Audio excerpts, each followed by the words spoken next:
Hi guys, मेरा नाम है कृपेश आडवाणी। यहाँ पर मैं बात करता हूँ यूजुअली डिजिटल टूल्स और सर्विसेज के बारे में। एंड डिजिटल टूल्स यूज करने के लिए जो सबसे पहली चीज आपको चाहिए रहती है वो है कार्ड परचेज करने के लिए। एंड 99% जो भी ट्रांजेक्शन्स होते हैं डिजिटल टूल्स के लिए वो होते हैं यूएसडी में। तो उसके लिए आपको चाहिए रहता है इंटरनेशनल कार्ड। सो बहुत सारे कार्ड्स का मैंने यूज किया है, international debit card, credit card, digital cards, सबका मैंने यूज करके देखा है। तो उसके बेसिस पे मैं आज आपको बताऊंगा कि इंटरनेशनल पेमेंट करने के लिए सबसे अच्छा और अफोर्डेबल कार्ड कौन सा होता है, डेबिट कार्ड कौन सा होता है, क्रेडिट कार्ड कौन सा होता है, एसबीआई के लिए एक्सिस, आईसीआईसीआई, एचडीएफसी, कौन सा कार्ड आपको लेना चाहिए, कौन कौन से कार्ड मैं यूज करता हूँ।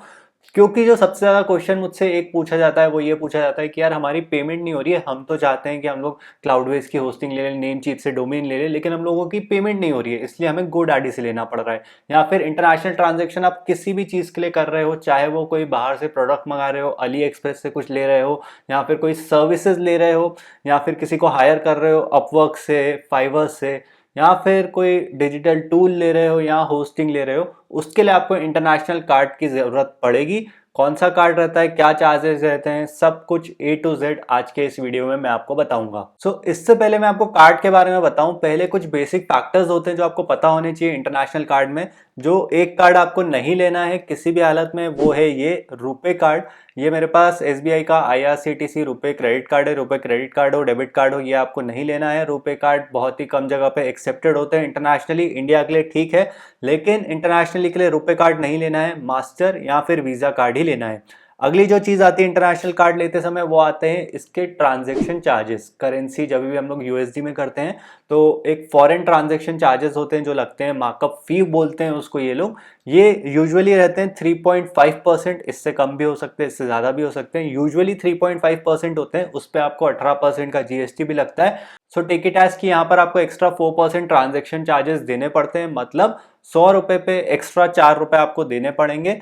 और इंटरनेशनल ट्रांजैक्शन की बात करूं तो बहुत सारे कार्ड्स में by default international transactions of आते हैं, तो ये आपको मैन्युअली ऑन करने पड़ते हैं। और अगर आपने इसको कुछ टाइम तक नहीं यूज किया, मान लो आपने 6 महीने तक नहीं यूज किया, तो इंटरनेशनल ट्रांजैक्शन वापस से डिसेबल भी हो जाते हैं, तो ये आपको ऑन करने पड़ते हैं। ऑन कैसे करते हैं, हर बैंक का डिफरेंट प्रोसीजर रहता है। यूजुअली नेट बैंकिंग के थ्रू सारे इंटरनेशनल ट्रांजैक्शंस ऑन किए जा सकते हैं, या फिर उनका ऐप डाउनलोड करके भी हम लोग कर सकते हैं। चौथा जो रहता है वो रहता है एक्सचेंज रेट का। Exchange rate visa, master card, American express, तीनों के अलग अलग रहते हैं। मेरे एक्सपीरियंस में जो मुझे बेस्ट मिला है वो है मास्टर कार्ड से। वीजा से भी काफी कम्पिटिटिव चल रहे हैं आजकल दोनों के टाइम पे, तो वीजा और मास्टर कार्ड दोनों में मुझे अच्छे रेट्स देखने को मिले हैं। एक अच्छा इंटरनेशनल कार्ड कौन सा होता है जिसमें सबसे पहले तो इंटरनेशनल ट्रांजेक्शन इनेबल हो, और फिर जो उसमें मार्कअप फी लग रही हो वो कम से कम हो, फिर जो उसमें इंटरनेशनल ऑटो पेमेंट का भी ऑप्शन हो कि ऑटो पे हो जाए, और इजी टू एक्वायर भी हो। ऐसा नहीं हो कि आपके बहुत अच्छा क्रेडिट स्कोर होना चाहिए, आपकी काफ़ी अच्छी हिस्ट्री होनी चाहिए, आपका बैंक के साथ रिलेशन काफ़ी अच्छा होना चाहिए। ऐसे कार्ड्स को मैं इंक्लूड नहीं करूंगा, मैं आपको बता दूंगा, लेकिन मैं उसको इस लिस्ट में ज़्यादा इंपॉर्टेंस नहीं दूंगा, क्योंकि मैं चाहता हूं कि सब लोग यहाँ पे इन कार्ड्स का यूज़ कर पाएँ। ये वीडियो कार्ड एंथुसियास्ट लोगों के लिए नहीं है, ये उन लोगों के लिए है जिनको बस एक अच्छा कार्ड चाहिए अपनी इंटरनेशनल पेमेंट्स करने के लिए। आपको एक कार्ड चाहिए जो आपकी पेमेंट्स कर दे, तो उन लोगों के लिए ये वाला वीडियो है। इससे पहले मैं स्टार्ट करूं, मैं एक डिस्क्लेमर देना चाहूंगा कि यहाँ पर मुझे किसी ने भी स्पॉन्सर नहीं किया है, किसी भी बैंक, किसी भी कार्ड ने स्पॉन्सर नहीं किया है। ये सब मैंने खुद ने रिसर्च करे हैं, खुद ने यूज करे हैं, उसके बेसिस पे मैं ये वीडियो बना रहा हूँ। आपकी मर्जी है, आपको जो अच्छा लगे आप लोग ले सकते हो। शुरुआत करते हैं हम लोग एसबीआई से। एसबीआई एक ऐसी बैंक है जहाँ पे मेजॉरिटी लोगों का अकाउंट है, आपका भी होगा या फिर इनफैक्ट आपके फैमिली मेंबर का भी किसी ना किसी का भी होगा ही। तो शुरुआत करता हूँ मैं एसबीआई का कौन सा कार्ड आपको यूज करना चाहिए अगर आप लोग एसबीआई में आपका अकाउंट है, और अगर आप लोग रेयरली ट्रांजेक्शन करते हो, मतलब आपको साल में 1-2 बार ही जरूरत पड़ती है, तो जरूरी नहीं है कि आप लोग किसी दूसरी और बैंक में अकाउंट खुलवाओ, वहां से करो। तो एसबीआई के कौन कौन से एक्सेप्टेड है, पहली चीज जो आपको नहीं लेनी है वो है इनके रुपे कार्ड। रुपे कार्ड भूल के भी नहीं लेना है, वो आपको सबसे पहले रुपे कार्ड ही पकड़ाएंगे। तो रुपे कार्ड आपको नहीं लेना है, फ्री रहता है, ये रहता है, वो रहता है, लेकिन रुपे कार्ड आपको नहीं लेना है, ये वर्क नहीं करेगा। फिर कौन सा कार्ड लेना है। एसबीआई का डेबिट कार्ड की बात करूं तो इनका ये एसबीआई का ग्लोबल डेबिट कार्ड आता है। मैंने जो शुरुआत करी थी वो इसी कार्ड से करी थी। वर्क करता है, ऑटो पेमेंट भी हो जाती है। ट्रांजैक्शन चार्जेस की बात करूं तो इसके 3.5% आपको लगता है, 3.5% प्लस जीएसटी। लेकिन अगर आपको रेयरली यूज करना है तो आप लोग इस कार्ड का यूज कर सकते हो। इंटरनेशनल ट्रांजैक्शन में इस कार्ड में कोई प्रॉब्लम नहीं फेस करने को मिली है। आप लोग इसको ऑन ऑफ भी कर सकते हो, इसके इंटरनेशनल ट्रांजैक्शन को। अच्छा कार्ड है ये। क्रेडिट कार्ड की बात करूं तो इनका ये एसबीआई का सिंपली क्लिक आता है, मेरे पास ये वाला इसका क्रेडिट कार्ड है। ये अमेजोन पे भी इसके अच्छे कैशबैक ऑफर्स वगैरह मिल जाते हैं, अच्छा डिस्काउंट वगैरह मिल जाता है, अच्छे पॉइंट्स मिल जाते हैं ऑनलाइन ट्रांजैक्शन के लिए। सिंपली क्लिक है, ये आपको एफडी के अगेंस्ट भी मिल जाता है। तो क्रेडिट कार्ड चाहिए तो आप लोग इसकी तरफ देख सकते हो ऑनलाइन के लिए, इस पे आपको पॉइंट्स भी अच्छे मिल जाते हैं। अगला अगर मैं आईसीआईसीआई की बात करूं तो आईसीआईसीआई के भी जो डेबिट कार्ड्स होते हैं उसमें इंटरनेशनल ट्रांजैक्शन चलता है। ये मुझे प्लैटिनम डेबिट कार्ड मिला था, इस पे भी मैंने ट्रांजैक्शंस करे हैं, कोई प्रॉब्लम फेस करने को नहीं आई थी मुझे। इंटरनेशनल ट्रांजैक्शन ऑन कर देना, ये भी चल जाएगा। लेकिन इस पे जो आपको ट्रांजैक्शन चार्जेस अगेन मार्कअप फी आपको 3.5% की देनी पड़ेगी इसके ऊपर भी। और जो इनका क्रेडिट कार्ड आता है, ये इनका क्रेडिट कार्ड है, इस पे भी कोई प्रॉब्लम मुझे फेस करने को नहीं मिली है, मैंने इसको काफ़ी यूज़ किया है। और जो अमेजॉन पे वाला कार्ड भी आता है आईसीआईसीआई की तरफ से, उसको भी आप लोग इंटरनेशनल पेमेंट के लिए यूज़ कर सकते हो। लेकिन अगेन उस पर भी जो मार्कअप फी रहेगी वो रहेगी 3.5% की। लेकिन ट्रांजेक्शन्स हो जाते हैं, कोई प्रॉब्लम नहीं होती है। और इनका जो आईसीआईसीआई का corporate credit card debit card है वो भी मेरे पास है। मेरे पास मेरा करंट अकाउंट आईसीआईसीआई में है, तो ये भी मैंने यूज़ किया है। इसमें भी आपको कोई प्रॉब्लम फेस करने को नहीं मिलेगी, लेकिन अगेन मार्कअप फी इसकी भी ज़्यादा है। तो अब मैं बैंक्स के लिए आज नहीं बता रहा हूँ, बैंक्स के बारे में मैं एक अलग वीडियो बना दूंगा कि इंटरनेशनल पेमेंट रिसीव और ट्रांसफ़र करने के लिए कौन सी अच्छी बैंक है। आज मैं सिर्फ कार्ड्स के बारे में बात कर रहा हूँ, और मुझे ये भी जानना है कि आप लोग कौन सा कार्ड यूज़ कर रहे हो, आप लोगों का क्या एक्सपीरियंस रहा है। Do let me know in the comment section below. तो अगली जो हमारे पास बैंक है वो है एचडीएफसी। एचडीएफसी के अगर डेबिट कार्ड की बात करूं तो अगर आपको एचडीएफसी का डेबिट कार्ड यूज़ करना है तो जो उसका बेस्ट डेबिट कार्ड है वो है ये एचडीएफसी का मिलेनिया। ये काफ़ी अच्छा डेबिट कार्ड है, इसके कैशबैक पॉइंट्स भी काफ़ी अच्छे हैं। 2.5% यहाँ पे आपको ऑनलाइन स्पेंड्स पे मिलता है ना। ये मैं जानता हूँ कि क्रेडिट कार्ड जितना अच्छा नहीं है, लेकिन जिनको डेबिट कार्ड चाहिए, जिनको क्रेडिट कार्ड के लफड़ों में नहीं पड़ना है, जो कि सही भी है बहुत सारे लोगों के लिए, उनके लिए ये वाला जो डेबिट कार्ड है काफ़ी अच्छा हो सकता है। इसके कैशबैक पॉइंट्स भी अच्छे हैं, इंटरनेशनल ट्रांजैक्शन पर भी ये वर्क करता है, ऑनलाइन स्पेंड्स पे आपको मिल जाते हैं। लेकिन मार्कअप फी अगेन इसकी ज़्यादा है, 3.5% ही है। तो अगर साल में 1-2 ट्रांजेक्शन ही करने हैं तो इन कार्ड्स का यूज़ आप लोग कर सकते हो, इसमें आपको कोई प्रॉब्लम नहीं आएगी। क्रेडिट कार्ड की बात करूँ तो मेरे पास यहाँ पे एचडीएफसी का मनी बैक वाला क्रेडिट कार्ड है, इसको मैं यूज़ करता हूँ। लेकिन अगेन इस पे भी जो मार्कअप फी मुझे लगती है वो है 3.5% की। इसके बाद जो एचडीएफसी का क्रेडिट कार्ड आता है वो है रिगालिया।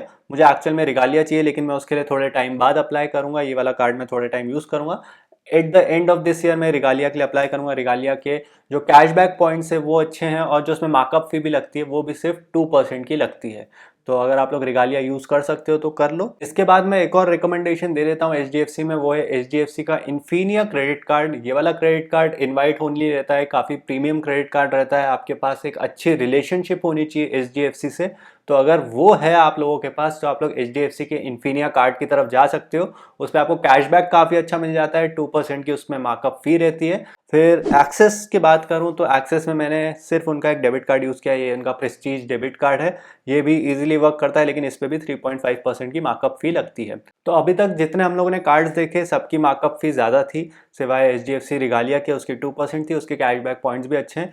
तो जो अभी तक का हमारे पास बेस्ट था वो था एचडीएफसी का रिगालिया या फिर एचडीएफसी का इन्फिनिया क्रेडिट कार्ड। दोनों क्रेडिट कार्ड ही थे। डेबिट कार्ड में इंटरनेशनल ट्रांजैक्शन में वो सब वर्क कर आते हैं, लेकिन हमें वहाँ पर मार्कअप फी 3.5% ही मिलती है। तो अगर आप लोग रेयरली यूज़ करते हो तो आप लोग जितने मैंने अभी पहले कार्ड्स बताए आप लोग उनकी तरफ जा सकते हो। लेकिन आप लोग रेगुलरली यूज़ करते हो, हर महीने आपके कोई ट्रांजेक्शन्स हो रहे हैं, तो फिर आप लोग अपने जो मार्कअप फी है उसके पैसे बचा सकते हो। अब मैं बात करता हूँ उन कार्ड्स के बारे में जिनकी मार्कअप फी कम है या नहीं है।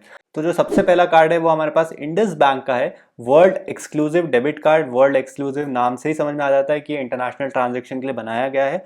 खास बात इसकी है, चलो लॉन्च एक्सेस वगैरह तो आपको मिल रहा है, ये डेबिट कार्ड है और इस पे आपको 0% क्रॉस करेंसी मार्कअप है, मतलब 3.5% नहीं लगेगा। और इसके और भी बेनिफिट्स हैं, लेकिन जो हम लोग यहाँ पे आज बात कर रहे हैं, मैं यहाँ पे मेनली क्रॉस करेंसी मार्कअप के बारे में ही फोकस करूंगा।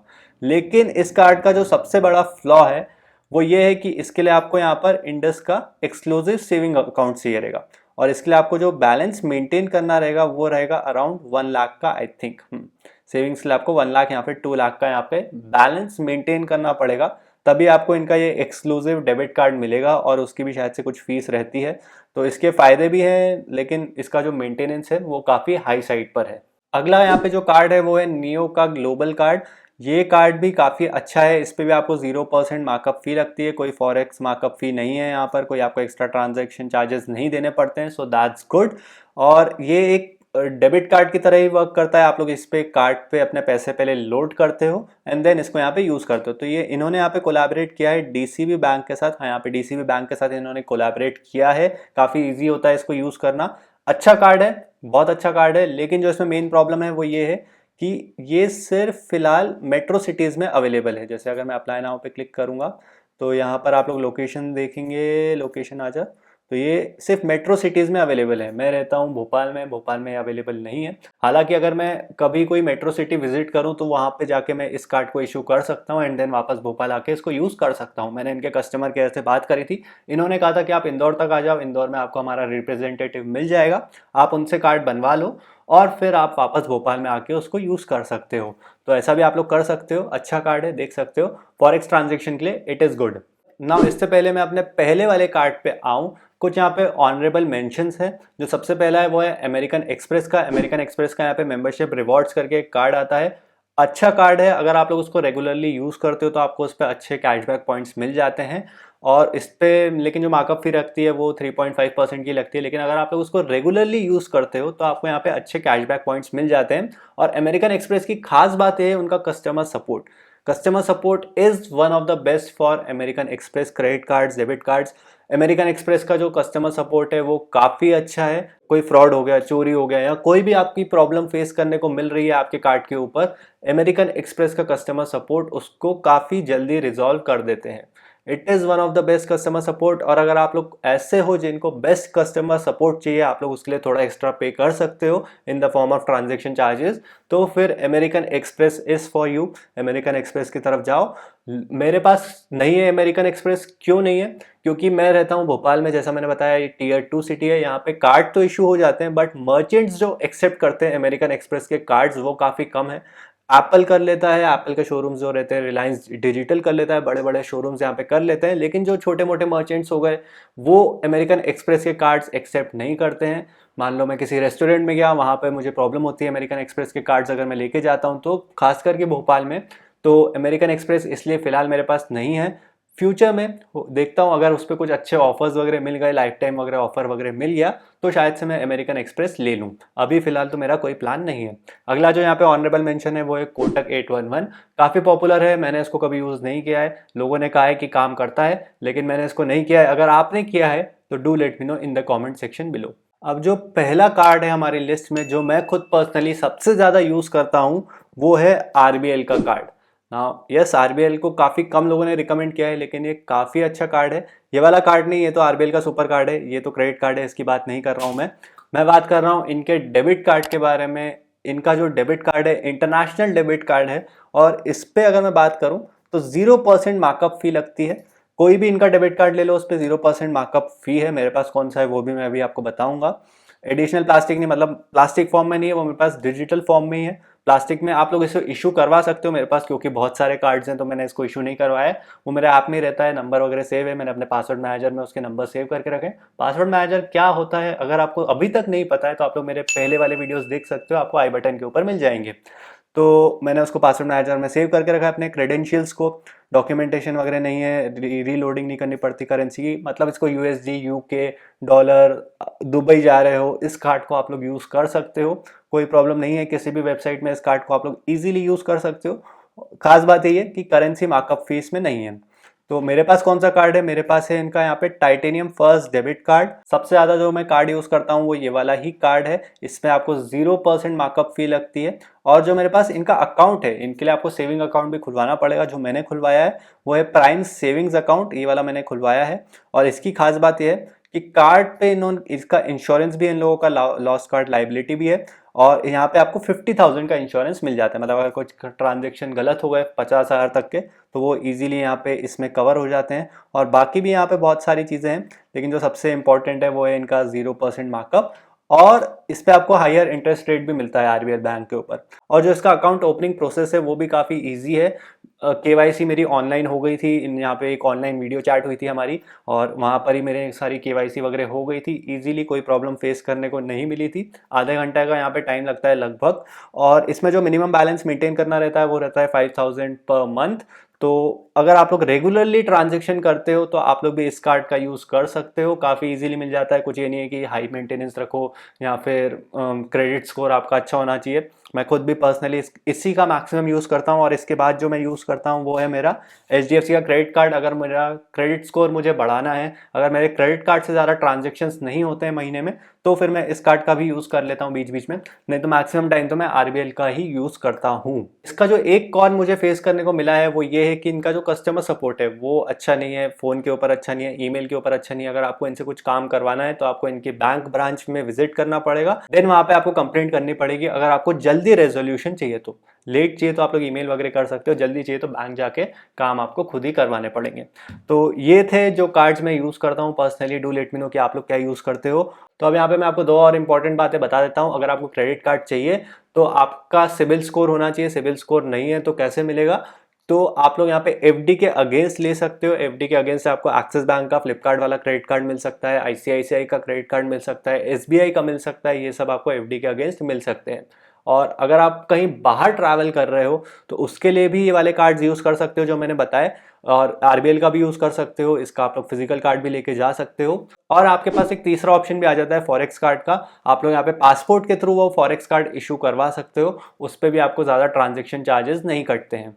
फॉरेक्स कार्ड आपका एक प्रीपेड कार्ड की तरह होता है। आप लोग अपने बैंक से फॉरेक्स कार्ड में आप पेमेंट डलवाते हो, लेकिन आप लोग फॉरेक्स कार्ड का सिर्फ तभी इश्यू कर सकते हो अगर आप लोग बाहर जा रहे हो, अगर आपके पास पासपोर्ट है, वीज़ा है, तभी आपको फॉरेक्स कार्ड मिलेगा। अगर आपका वीज़ा इशू नहीं हुआ है तो आपको फॉरेक्स कार्ड नहीं मिलेगा। So let's wind this up. Best card for international purchases I will say RBL का डेबिट कार्ड काफ़ी अच्छा है।